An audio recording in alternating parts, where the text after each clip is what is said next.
Welcome to Blizzard Fire. We hope this video helps fire up your solution. In this video, I will show you how to remove a Volkswagen Jetta headlight using an easy method. First, gather your essential tools, including a Torx T25 screwdriver and a flathead screwdriver. Before starting, ensure your vehicle's engine is completely off and the parking brake is firmly engaged for your safety. Then, simply open the hood and locate the headlight assembly you plan to remove.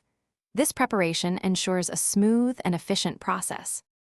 Next, we will detach the front grille to gain better access to the headlight.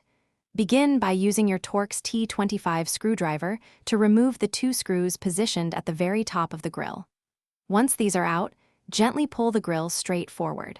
This action will release the lower clips that secure it to the bumper. Be sure to place the grille in a safe spot to avoid any scratches or damage. Now, let's focus on unfastening the headlight unit itself. You will find 3 Torx T25 screws that firmly hold the entire headlight assembly in place. Use your screwdriver to completely remove all 3 of these fasteners. Once the screws are out, gently pull the headlight assembly straight forward from its housing. Remember to proceed slowly, as the electrical connections are still attached at this point. For the final step, we need to disconnect the electrical components. Carefully locate the main electrical connector at the back of the headlight. Press its release tab and gently pull to disconnect it. If there are any other small wiring harnesses or hoses attached, detach those as well.